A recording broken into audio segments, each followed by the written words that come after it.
Hi, Ken Milne here at CAEP19, and as you can see, we have lobsters. Yesterday, it was a talk between two ferns, and we were short lobsters, when the whole theme was going to be a talk between two lobsters. So we have lobster number 1 and lobster number 2, and I'll put lobster number 3 down. So right now, we are going to be interviewing Heather Moyse. She was our plenary speaker this morning, and we were just talking about this off camera. She hit it out of the park.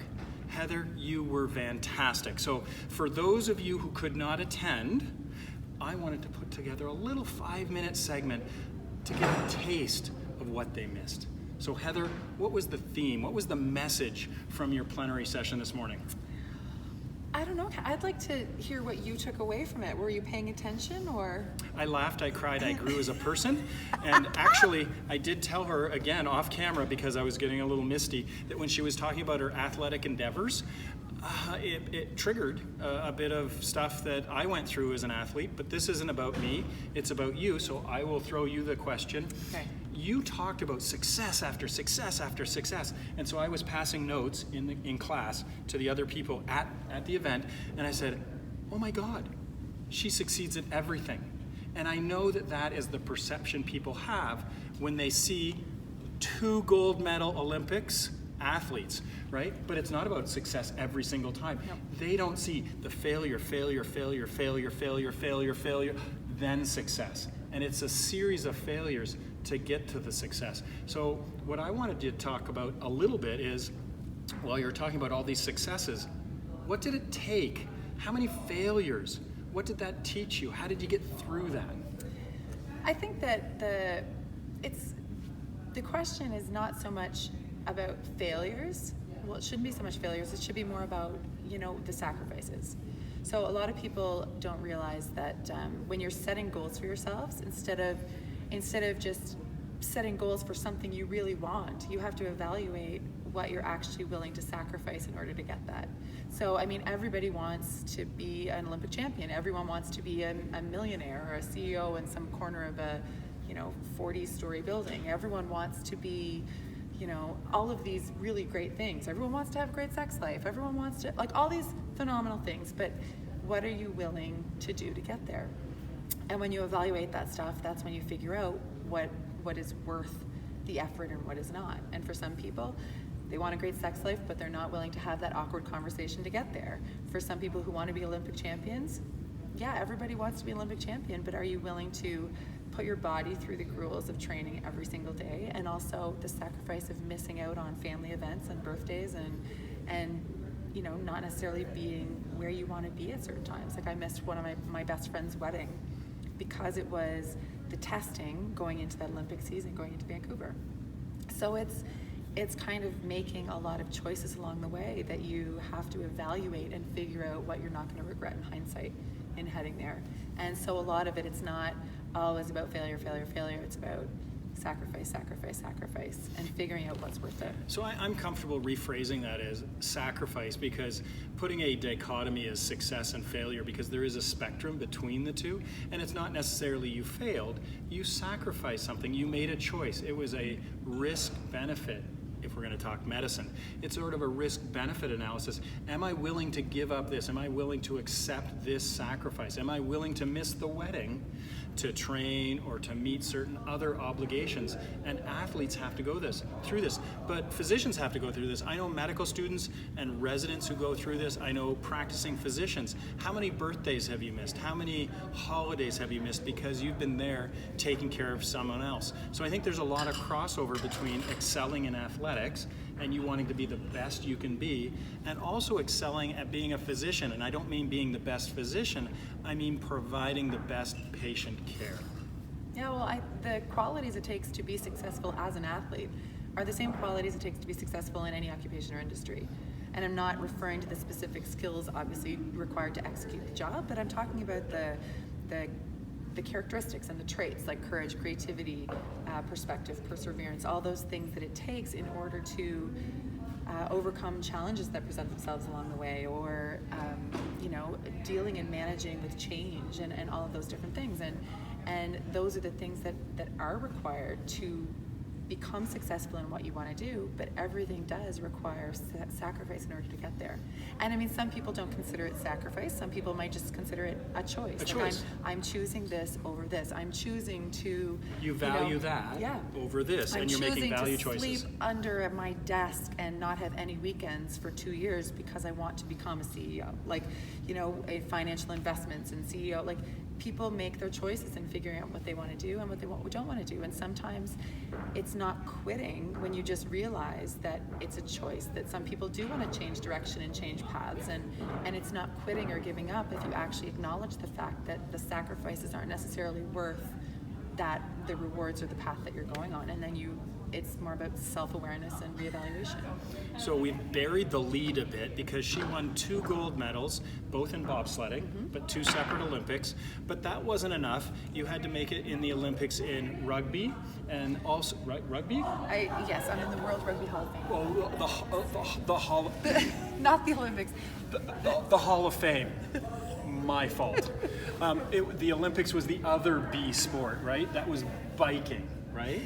I'm just happy we're not talking about sex anymore, quite honestly, because I was turning bright red, and I'm just like, okay.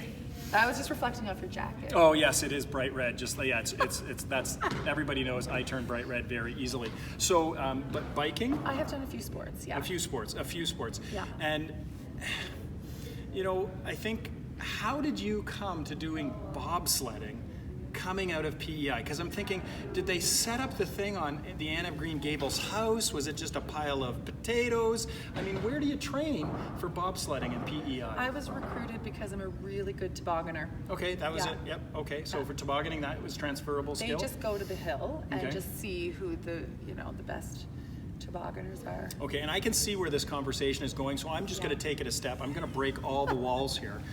The next step is, okay, so after all of that, Olympic success and Hall of Fame, the next thing she had to accomplish was climb a mountain in Antarctica. Okay, so you're going from PEI to Antarctica to climb a mountain. Why did you climb a mountain in Antarctica?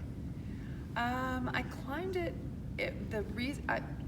See how much more relaxed I am now? Yeah. Tell me about Antarctica.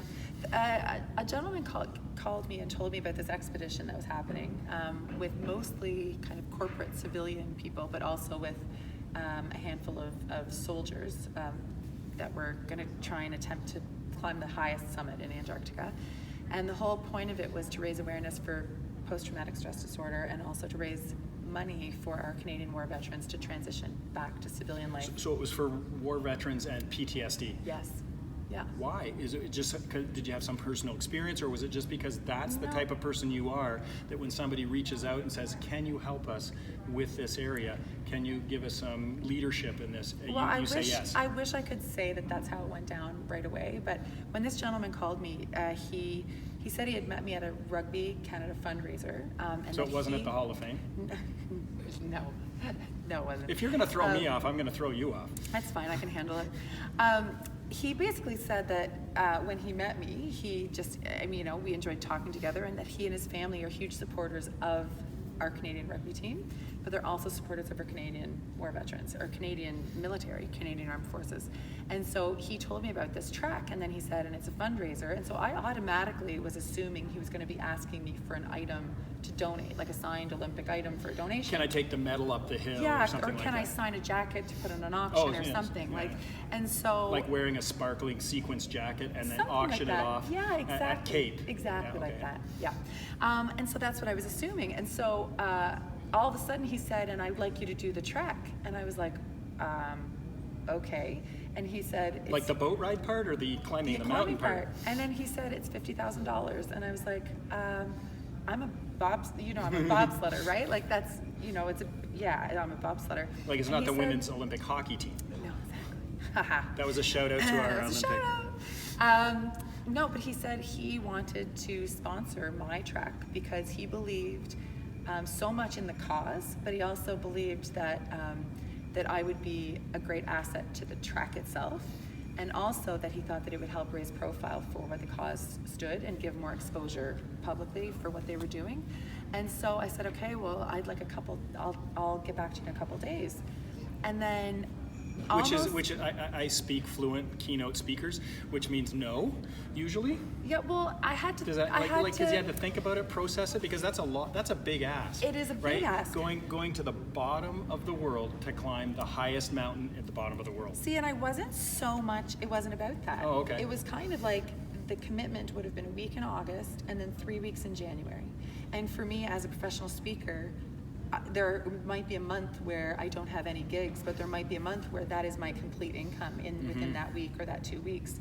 And so it was really, I was kind of thinking about it in terms of business, and can I afford to take that time away when it's not like I'm on a salary where I can just ask for time off. As self-employed, you know, it was a kind of more of a logistical question. Not to mention the fact that I'm not a walker. I actually hate walking, and I hate the cold. Despite me being a 2-time Olympic gold medalist in bobsledding, in the Winter Olympics, wearing next to nothing in the Winter Olympics, yeah, spandex. I actually don't do very well in the cold. So it was just a very interesting concept. And then I was very embarrassed with myself. I was actually mortified that it took me any time at all to even think about it, because the only reason I am able to live the life I choose to live is because these servicemen and women have chosen to put their lives on the line for me to be able to do that. And so I was actually very embarrassed that it even took me a day to get back to this person. And then the whole idea about cold and walking for, like on summit day, it was just under 11 hours we were trekking. And so just the idea of that was mortifying. But I talk to people all the time about stepping outside of their comfort zone in order to discover what they're truly capable of. And minus 40 degrees is definitely out of my comfort zone. And so I said, I talk about this all the time, so I'm gonna literally walk the walk instead of just, you know, talking about it. And it just, it to me, it was a way to tap into that instead of just it being directly sports related with that. And it was something else, and I was like, yeah, I really want to do with this. I believe in what this is about. And it was one of the best things I've ever done. Like, I love the photo. The photo, you have to see the photo. It's like Lord of the Rings Gandalf, right? Photo with all the frost and stuff like that. It was an epic photo that you had. I give Gandalf a run for his money. Did you? Oh, no, it was an epic photo. Now, clearly you had better footwear while you were doing that trek along Antarctica. Better than? I don't know, keynote speaking. Better Those. Yes. People were making fun of my socks and sandals, so, we sort of had to, I'm the tacky one, and clearly... I was worried about clashing with his microphone and his jacket, but...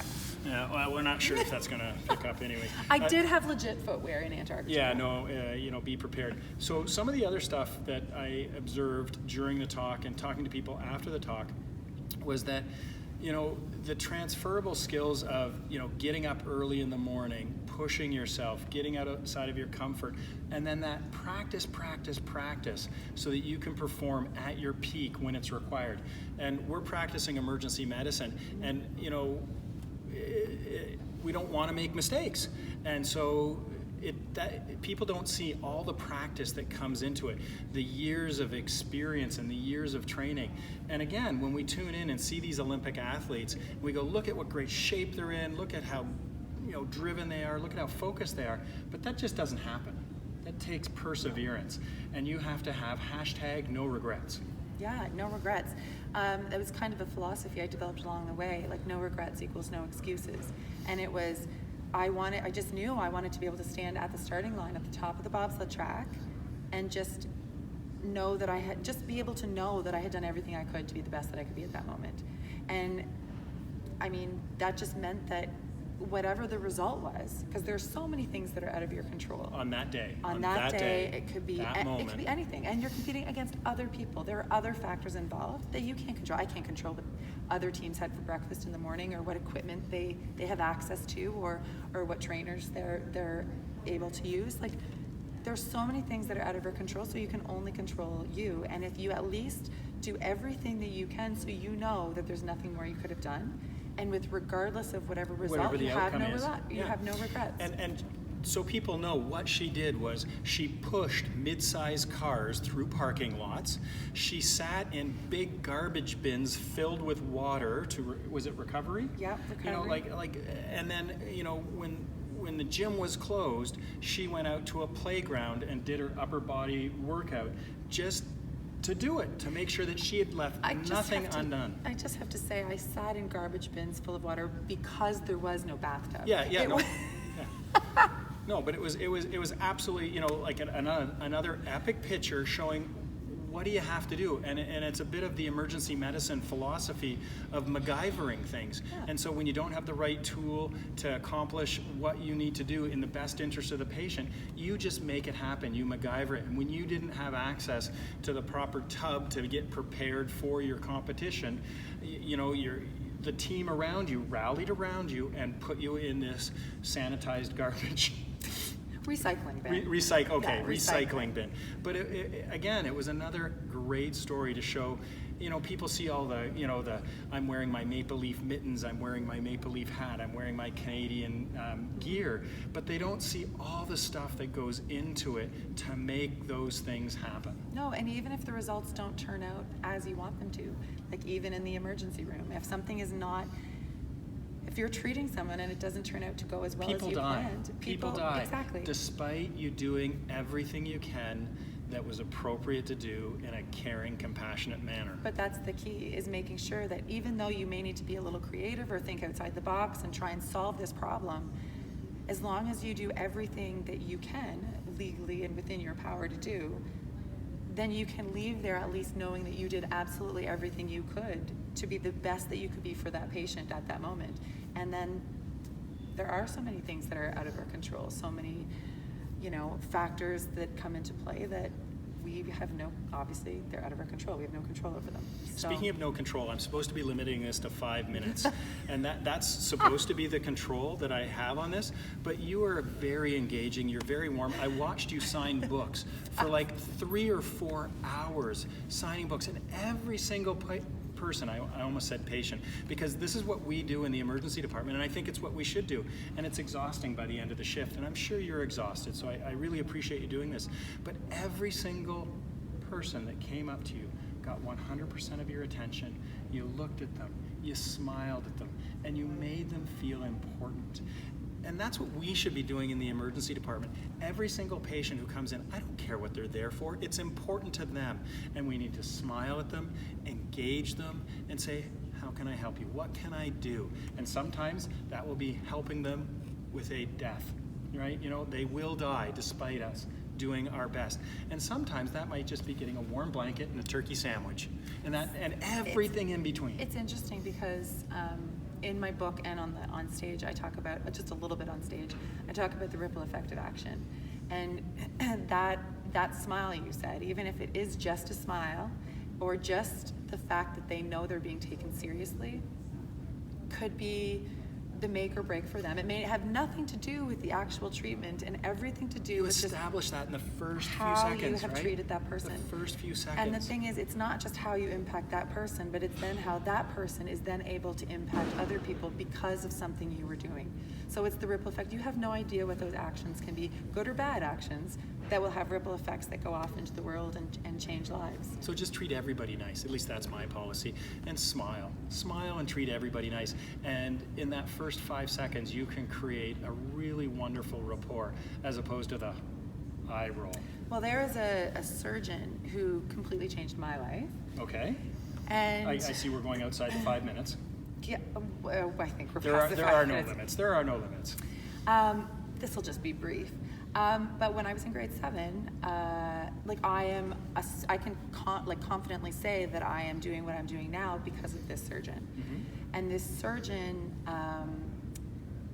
removed a tumor the size of a small grapefruit from my dad's brain. And this was when I was in grade 7, and it was in Chicago because nobody in Canada would touch it. Nobody in Canada would do it. And my dad has been such a strong influence, even just in the way that I think about things and perspective and decision making and like pros and cons, just helping me through a lot of decisions I've made throughout my life and the perspective of the impact I could make based on some of the choices I've had. And without him, I would not be where I am today. And without that surgeon, my dad would not be here. So when you talk about that kind of ripple effect, that surgeon probably had zero idea of what I was doing in the world. And in my book, I actually made a statement that it was my goal by the end of 2018 to actually meet him and thank him in person. And so last December, start of December, I think it was November, December, we took a family trip down. We tracked him down and we went and we met him, and it was absolutely incredible. And so his granddaughter, also his daughter and his granddaughter also flew to Boston to meet us. And the granddaughter was just so enthralled, and we hung out together and we had lunch together and all of that stuff. And then this doctor's wife, Dr. Al-Mefdi's wife, thanked me for being such a great role model to their granddaughter. And I said, well, indirectly, that's because of your husband. Like, it's crazy that it just came full circle, but you have no idea the impact you can make on someone and as an emergency doctor, most ER doctors aren't going to see the impact that they make on patients' lives, on the lives of the families, on how they, just based on how they've been treated or how they've, gone outside the box and done something for someone. And so, I'm feeling seriously, it's just so nice. And I learned this from Brian Goldman about kindness, right? And so if you're going to have an impact, you have a choice of what impact. You can't control all these other things. You talked about all these external things. The only locus of control we have is how we carry ourselves and how we interact. And so I learned from Brian Goldman to do it with kindness. And that kindness can have those ripple effects, and you can have that positive impact. And watching those people line up and talk to you and engage with you and tell them little stories with you about what they're how you connected with them. And those are the ripples that'll be felt beyond CAEP19 for sure because of that.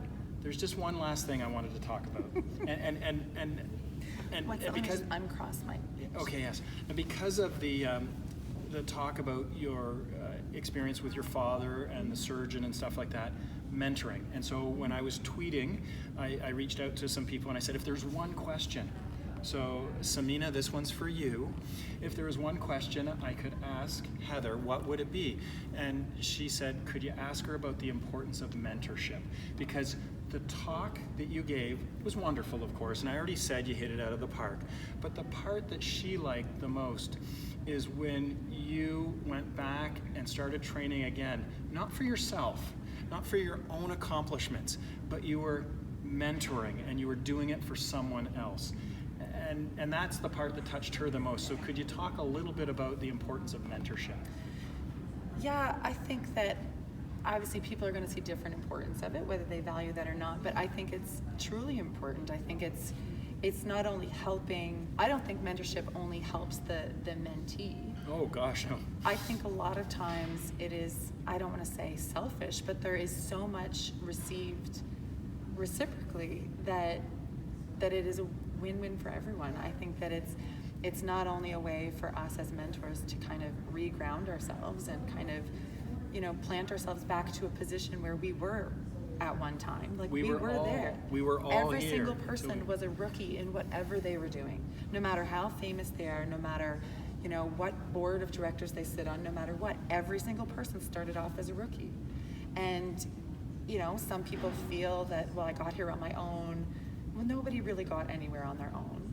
Some may have had more mentorship than others, but I think it's truly important to be able to give back, and not just for that person, like I said, but also to keep yourself grounded, to remind yourself where you came from.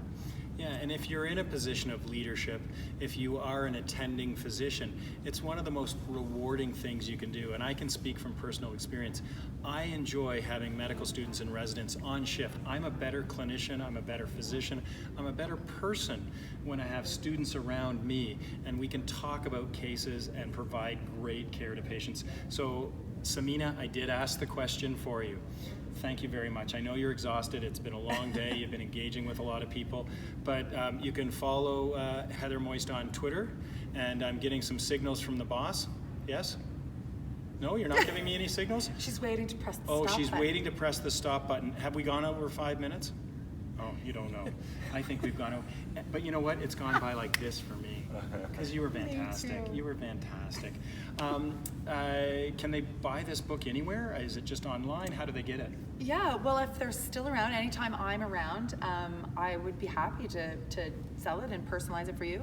If you're unable to get it with me in person, just on my website, heathermoyse.com. If you order it on Amazon, you could do that too. But if you order from my website, someone will contact you, and they'll contact you to see if you want me to personalize it to someone. So if it's for someone who's either going through a hard time, or someone who's transitioning to something exciting but needs a little boost, or if it's someone who you just think, you see the potential in them that they may not see in themselves, then it might be a good read, and I would love to personalize it for them. So just through my website, heathermoyse.com. Yeah, so we're doing this on Monday. You're going to be here Tuesday, signing more books. So if you'd like to come by and get a personalized copy from Heather, please come by the CAEP booth and she will sign a copy for you. Otherwise, go online and do it. But this is Ken Milne for CAEP19, talking officially now between two lobsters. Thank you very much. Thank you.